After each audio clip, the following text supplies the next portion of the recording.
Hey, it's Jack. Welcome to the show. Jack from Jack Gately Real Estate and the Online Real Estate Academy. So good to have you today. We are eagerly awaiting the job numbers that are going to be out at 8:30 a.m. The November jobs report is imminent. We're expecting 190,000. Last month was 150,000. We're expecting an unemployment rate of 3.9. And here we are. We're going to cut to the quad box on CNBC any second now. And we will see what the numbers. I think they have Steve Leisman and Rick Santelli to give us the numbers. Let's chime in there. Deputy Assistant Secretary of the Treasury for Economic Policy. Wow, I almost needed the 2 minutes. Steve, you got about 30 seconds. Just if people weren't watching earlier, I'm mad at them. But if they weren't, what's the estimated number? Looking for 190, and a bunch of smart people we follow, Joe, are sort of towards the upside of that, like Goldman, Steve Stanley up in the 240 area. They still haven't brought the numbers up yet. We still haven't. We're going to talk about the dot plot and expectations for rate hikes next year. A lot of people with speculation on that. Okay, here we go. Rick Santelli. It's 175. All right. Well, you might as well take it from me now anyway, Rick. It's time. The numbers should be there any second. Yes, they should be, and they're populating now. Here's their November read on the big jobs report. 199,000, a bit better than expectations. But as Steve referenced, the smart people, they were a little bit too high, it seems. 150,000 would be private payrolls, fairly close in line with expectations. A drop in the unemployment rate from 3.9 to 3.7. 3.7. The last time we were at 3.7 exactly was May, but in July we were at 3.5. In August we were at 3.8. So you can see that this is coming down a little bit, and that is a good thing. The high water mark has been 3.9. Our last look, which was the highest since January of 2022, and it was at 4%. Average hourly earnings, I don't see them populating yet on a month-over-month or year-over-year, and I do apologize. In terms of average work week, it remained a little higher than it has been. 34.4. It's reverting. We had 34.3 last week. We had a lot of 34.4s. The high watermark that we've had really recently was 34.7, and that was basically about beginning of last year. We see interest rates have ratcheted up. And as I said, I do apologize. I can't pick off the earnings month over month or so this year. Is surprising because the JOLTS report and the ADP number that came out earlier this week were low, and this is coming in a little hotter. They're coming across now up 0.4, 1/10 hotter than a month, and up 4%. Exactly is expected on year over year. And last month's 4.1 comes down to 4%. 4% really is the low water mark there on earnings going back to June of 2021 when it was 3.9. So earnings going down could be potentially less inflationary as we feed on higher wages when we look to higher inflation. Kenny, you're popping a little bit here from 4.18 now up to 4.26. It went up a little bit.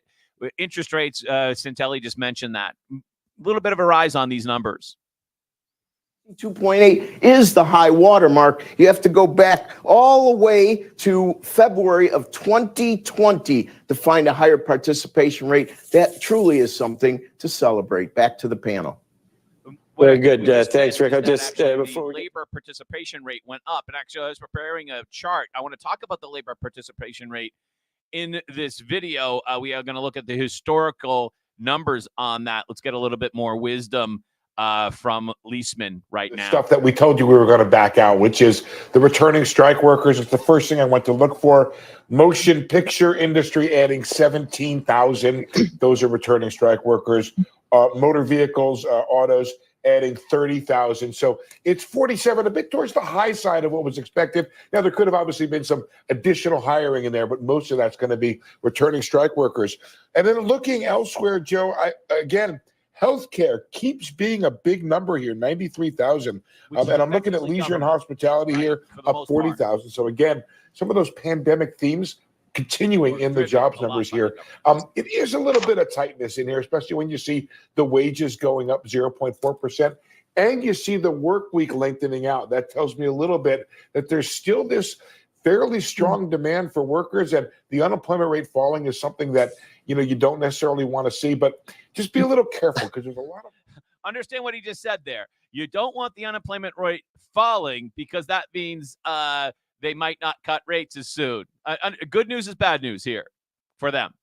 You know what I mean? It's like everything, right, Steve? I mean, who doesn't want to see a lower unemployment? Right, get it lower.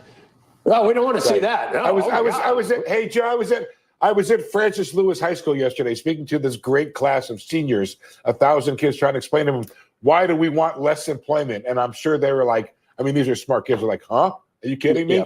Anyway, it was not easy to explain. Exactly. Cecilia, they want less employment because most of the people that work at CNBC are corporate like people. And if it's employment is less, it's just like it's again, it's inverse of everything they want. This channel wants rate cuts as soon as possible so they can get the free money rolling and more inflation, because as soon as we cut the rates, the inflation is going to come right back at you. Labor market that is slowing. I think it's important not to overfocus on any one month.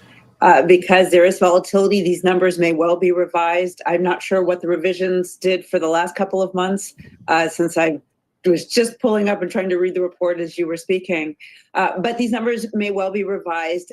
And if you look at the data in total, we saw in the JOLTS data earlier this week, job openings have come down. Quit rates have remained solid. We don't see layoffs, but it does suggest that there's not as much hiring. In terms of unemployment, the initial claims didn't change much, but the continuing claims also increased. So people may be having a harder time finding a job. So I think overall, these are data that are consistent with a cooling labor market, which is what I think the Fed is fundamentally looking for. The decrease in the unemployment rate, along with a slight increase in labor force participation, is interesting. Right, exactly. So Stephanie, is there enough, I don't know, tight? What she said there, if the labor participation rate went up and unemployment went down, that definitely is an indicator of a tightening labor market, which seems to be really mixed messages here because the JOLTS report and the ADP numbers were soft. Leisman covered the fact that the reason why we're at 199 this month is because a lot of the new jobs that were created were effectively from the movie industry and or the automotive industry coming off of two strikes. Remember, last month's number was 150,000, and the extra 49,000 is basically a bump mostly from those two industries. Let's remember that next Tuesday, the inflation piece is coming down. So you have better growth in terms of next Tuesday is the CPI number. So the jobs number, the all-important jobs number, very, very important. And the market is now looking this as mildly inflated. It's not the number they wanted.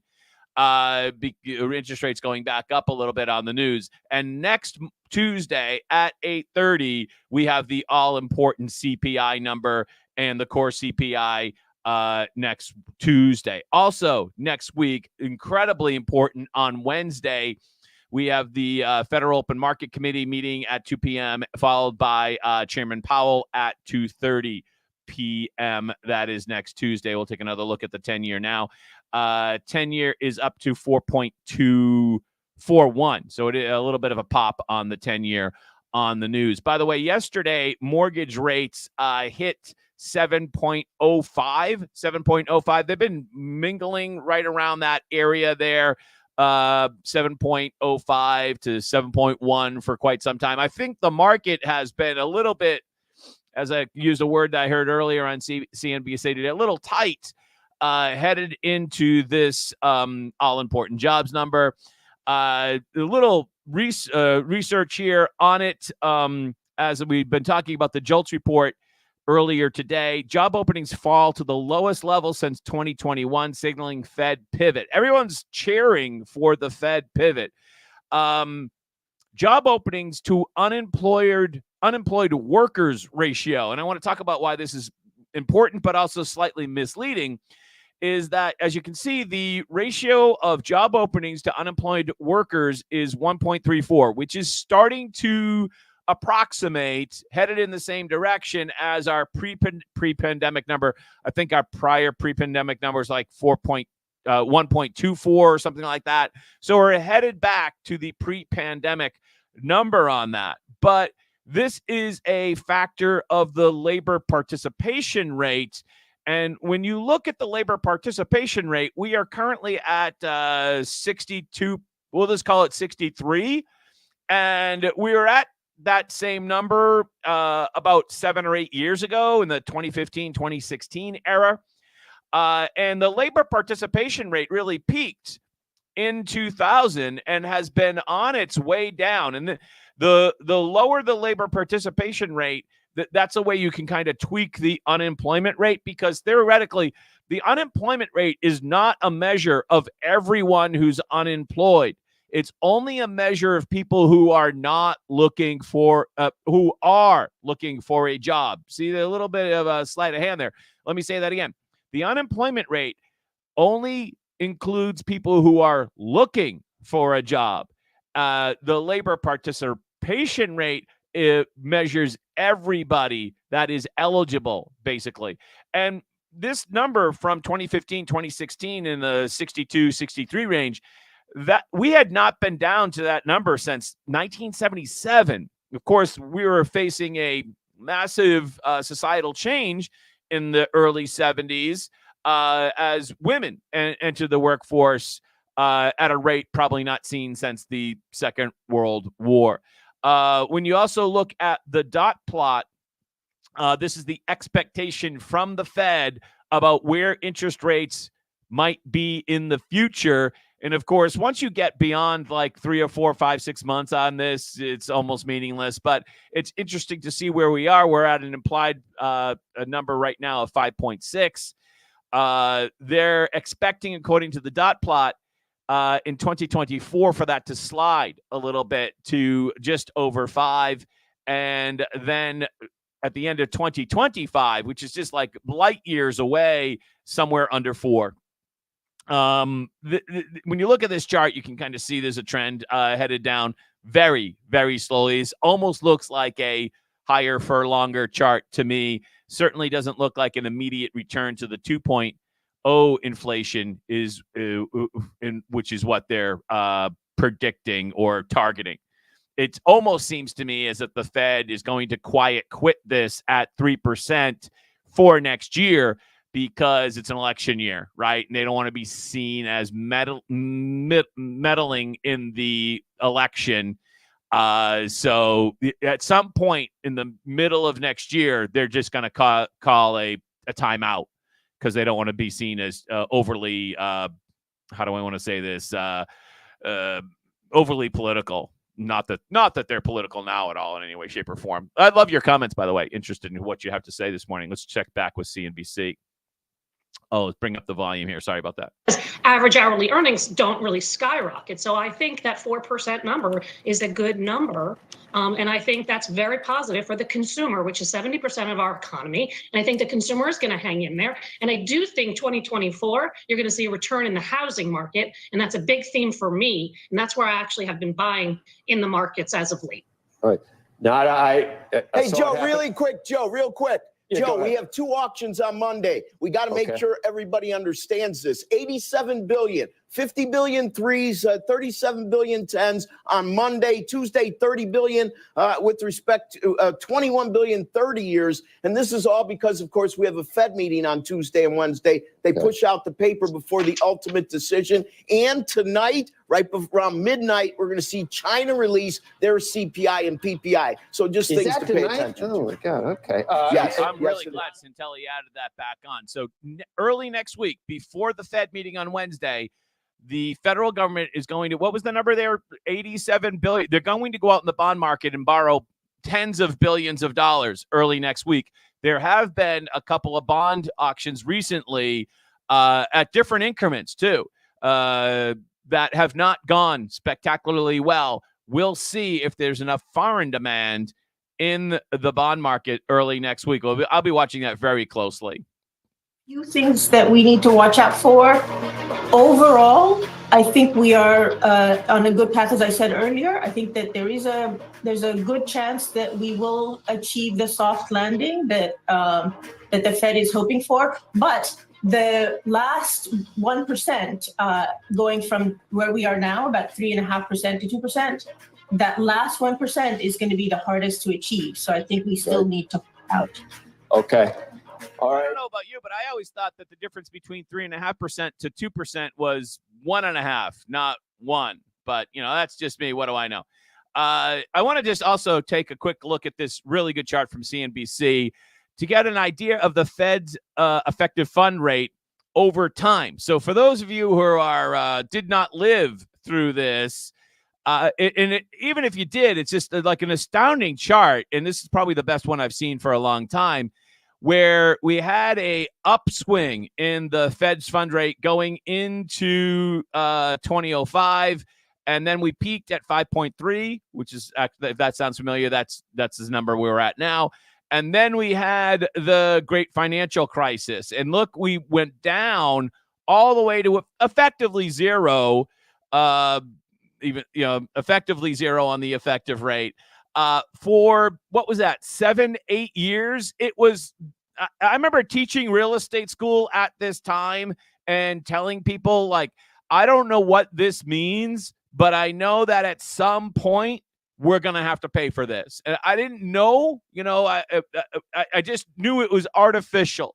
And when the government suppresses it or encourages economic activity or suppresses it, there's always a yin and a yang to that. And then, of course, we had a little bit of an upswing going into 2018, 2019. And then, of course, the virus, we went right back effectively to zero. And then, boom, back up to 5.3. So I really think that's an amazing chart because we were more or less at zero for 7-8 years. And now we are absolutely positively paying the price because people were smart. A lot of people locked in 30-year fixed mortgages for 2.3% or 3.1 or whatever number that you're at. And now they're in a trap or they're benefiting, and they're benefiting so much against mortgage rates now that they don't have to sell. They don't want to sell.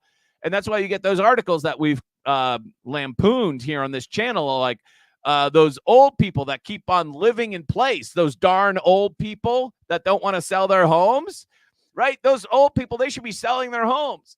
Well, they know they have a good deal. Why would you sell your home if you're financed at 3.1% to move to a smaller house and get a mortgage at 7.2? That's just dumb. And right. And so this is the trap that the Fed has created for us,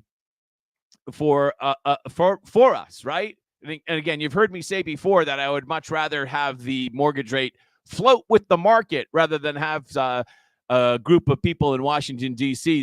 that think they're so smart that they can turn the dials on the economy and outsmart an infinite number of other decisions that are being made by the marketplace itself. No one's smarter than the market, not even Jay Powell.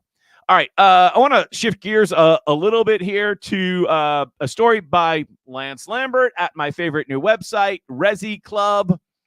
This broadcast is not sponsored by Resi Club, but gosh, it should be. At the very least, they should give me a free membership. Bill proposed kicking institutional investors out of the U.S. housing market, but would it actually improve affordability? God, I hate these stories.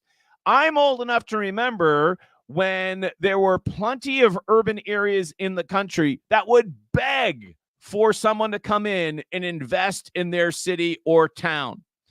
And now that they've got the investment, they don't want it. And so these absolute anti-capitalists are nuts. Who is it? It's Jeffrey Merkley and Adam Smith. Man, no relation to the famous Adam Smith.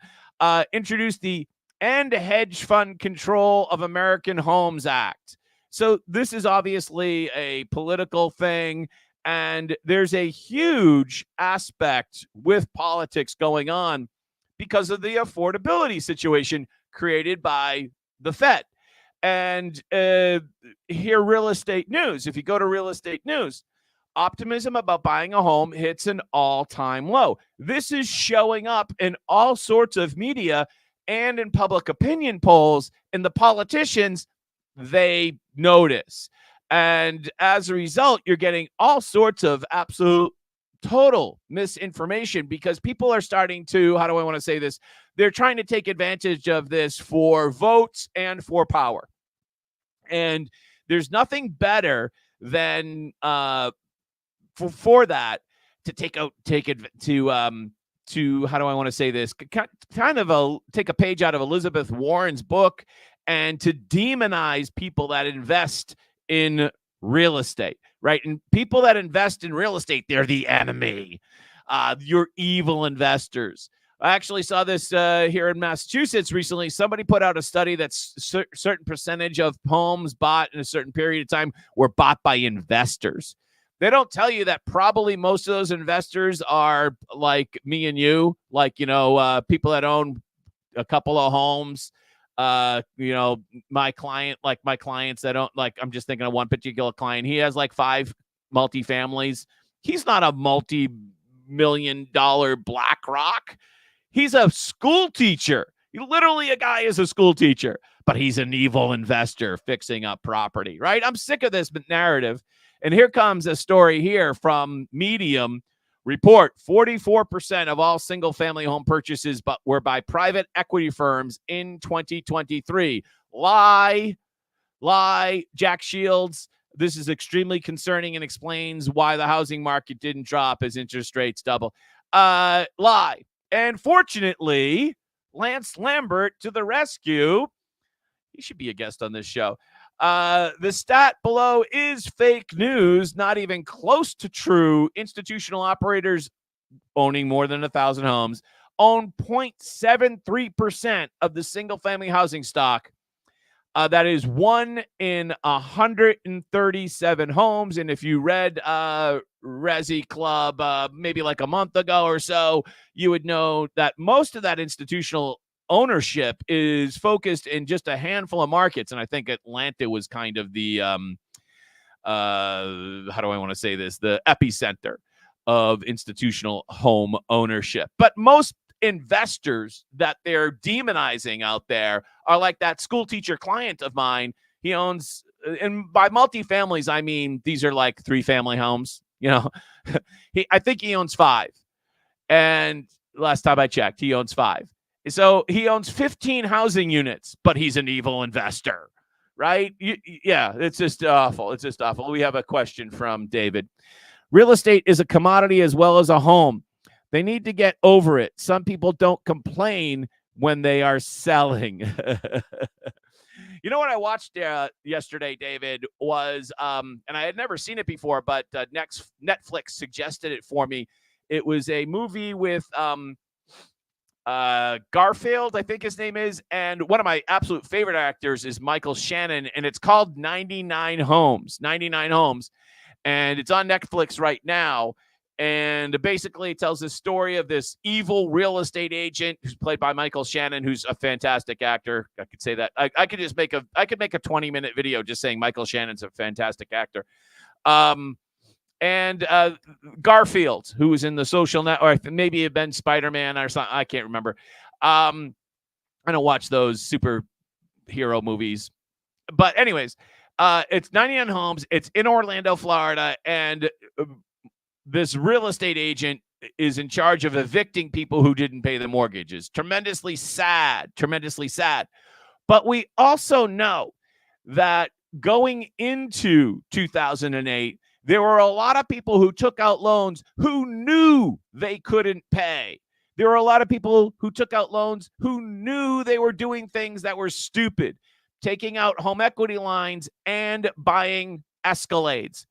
We knew. I remember I was selling home improvements going into 2008. And some of these home improvements were things people like needed. And some of them were like I'd like to have. And you could get credit on the phone at the kitchen table for people. And it was so easy, and they did it. And a lot of those things defaulted. And I knew going into 2008, I was or 6 or 7, whatever year that was. And we kept on changing credit companies because our credit company went out of business. I was like, what happened? And there was a lot of push to make getting loans so much easier. The far left pushed that. And then the banking industry, like through the Community Reinvestment Act, had to follow through, and they had to give out loans that they probably wouldn't want to give out, but they were pressured to give out. And then they defaulted. So it's like they almost set up working class people to fail, people who were like just given this money. We see this in the great movie The Big Short, where they go down to Florida, right? And they talk to the strippers at the strip club, and the guy goes, your adjustable rate mortgage is going to go up to 6% or something next month, and your payment's going to go up by $1,000 or whatever. And then she goes, on all my properties? And then he says, how many do you have? And she says, like, I have 5 of them or whatever. And she's like, I can't afford that. And of course she defaults on, because they were giving out loans that they knew people shouldn't qualify for. And oh man, just incredibly frustrating. All right, let's switch gears. Thank you so much for that comment, by the way, David. Really appreciated that. Keller Williams begins notifying former agents of profit sharing cuts. So you might remember that recently, a month or so ago, Keller Williams announced that the Lifetime Partner Program was not going to be lifetime anymore. Your life is over. So they had been paying profit sharing under the Lifetime Partnership Program, even if you went to work at a different agency. Now, they changed that for people that were hired sometime after 2020. And if you moved after you were hired after 2020, then you didn't get the lifetime anymore. It was only lifetime if you worked at Keller Williams. Now they've retroactively are cutting off people hired before 2020 if you are now working at a competitive brokerage. So if you retired to Arizona or Florida or whatever, you're not in the business anymore, I think you're still eligible for your lifetime payment. But if you're working at a competitive brokerage, no. F you, no way, you're not getting your lifetime payment anymore. And they're starting to send letters out. So I guess that was 3 months ago, forgive me, according to Inman. They obtained this letter through a market center. Basically, your lifetime percentage, which was 100%, is now going to 5% if you're a competing associate. So if you hired a bunch of people at Keller Williams, which is definitely not a multi-level marketing campaign, but if you hired a bunch of people at Keller Williams who are still producing for Keller Williams, if you did your job at Keller Williams and those people are still producing, but you went on to work for Sotheby's or whatever, no more lifetime payment. And they're starting to phase this out. I think it will go into effect, if I have it right, July 2024. They have some other letters and there's a process and whatever. But don't ever say that Keller Williams is a multi-level marketing thing. Don't ever say that. That's wrong. You shouldn't say that. If we can go back to the headline from 3 months ago, Keller Williams cuts profit sharing for agents who fled to competitors. Gee, why do you think they fled? The franchisor will slash profit sharing for vested KWN agents. What does it mean to be vested? If vested means like you're invested, you get that but only if we change but not if we change the rules. Like the headline that I did or the thumbnail I did was the whole Darth Vader thing. Pray I don't alter the deal anymore. Who actively compete against our brokerages unless they return within 6 months. I wonder how many people are going to go back to Keller Williams. And also, this sends a subliminal message to the existing Keller Williams people that says, why am I here if they could just unilaterally change the sorry, trying to run a business here. If they can just unilaterally change the comp plan, what promise of going forward I'm even going to get this whole revenue sharing multi-level marketing share thing, whatever they call it. So you might remember about a week or two ago, I had a video that I was negative on Keller Williams, right? And especially the culture at Keller Williams and the leadership of Keller Williams. And I got some hate mail that I thought I would share with you. So it came in an unorthodox manner. It did not come as a YouTube comment. I figured, if you didn't like the video, you would comment on YouTube. But no, this came as a chat to my website, onlinerealestateacademy.com, onlinerealestateacademy.com. And this is some hate mail coming at me here from Keller Williams broker in Santa Fe, New Mexico. So it started off at 12:27. Dear Mr. Gately. And I was like, that's an interesting chat. Nobody ever chats me up like that. And it said, so I responded, I said, hello.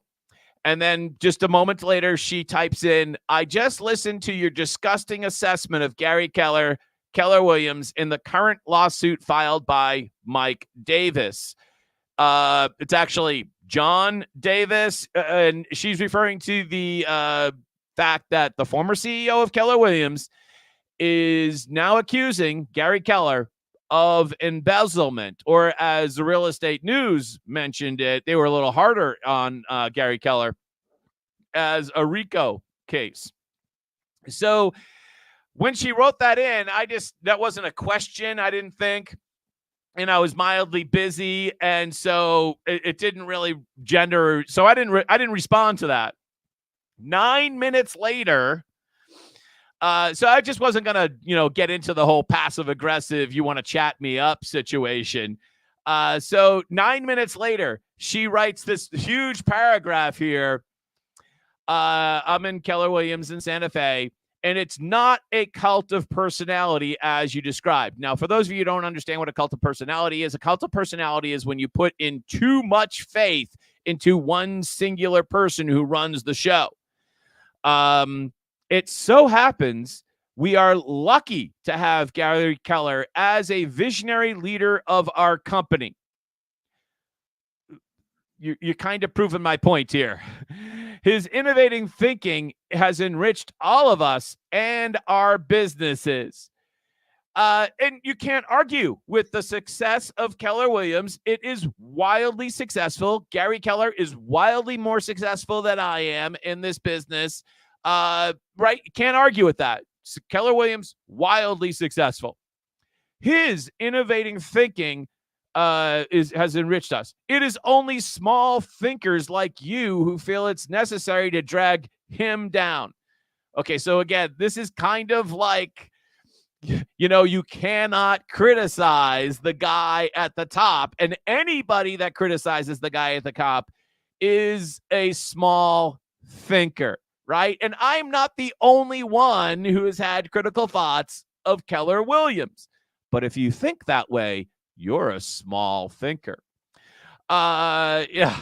Regarding the family reunion, this is a business conference where realtors have an opportunity to learn and connect. It helps us grow our business, keep up to date on strategies. Just because it's called a family reunion does not mean it's a cult. Well, I agree with you. Just because you use that name, it's not the use of the name, it's the culture of the company which turned me off. And I've been recruited by Keller Williams many, many, many times.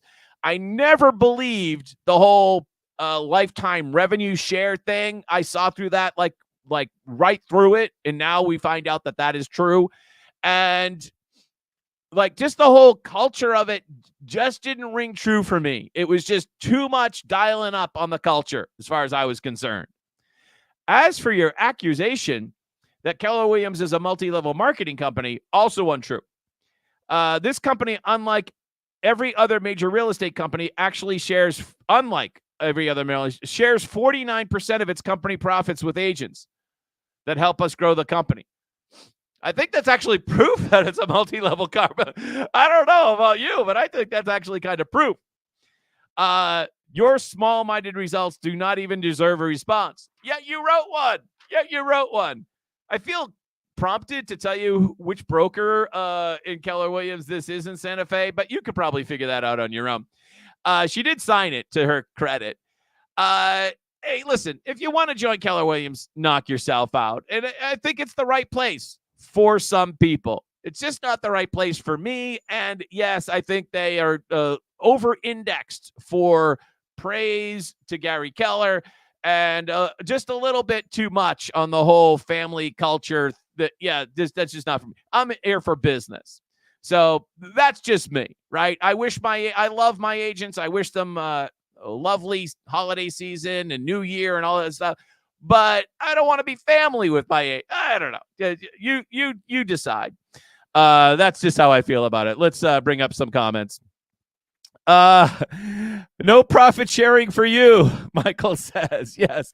So, right, because you left the company, even though you had lifetime profit sharing, you left the company and now you're cut off. Right. Yeah.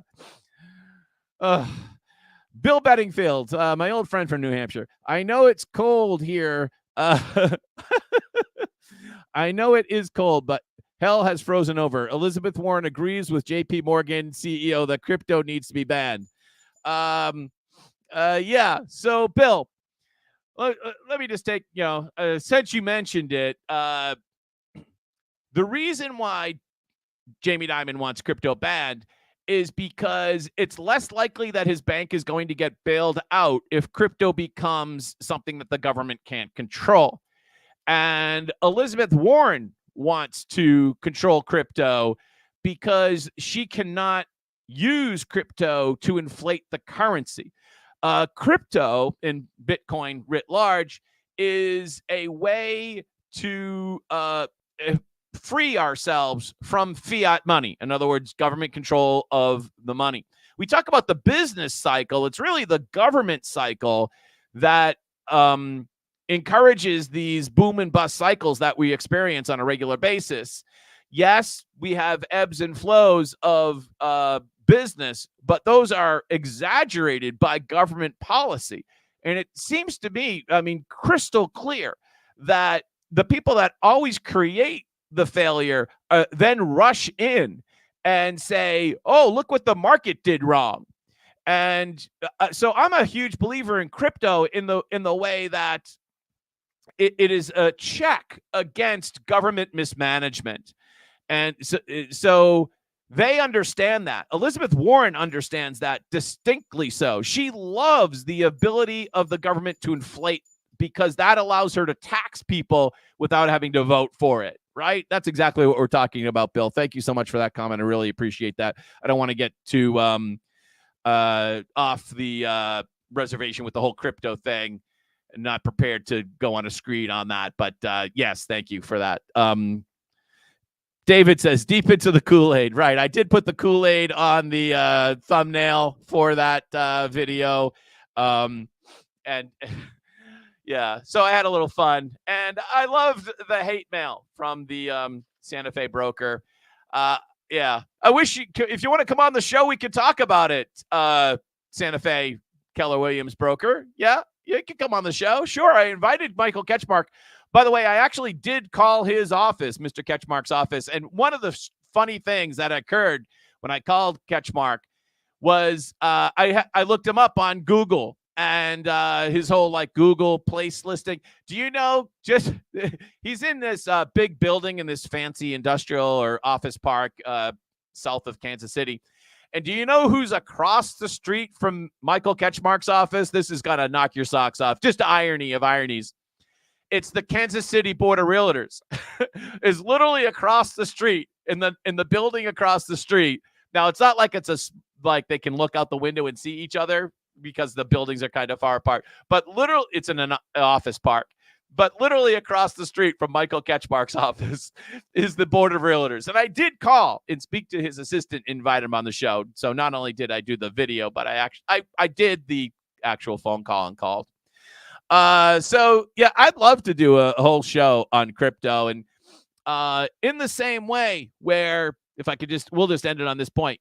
I don't own a gun, but I am a huge Second Amendment believer. And in the way I actually don't own any crypto, but I am a huge crypto believer because I believe it is a force to attempt to keep the system honest. And can't be deflated by government policy. We have to keep it that way.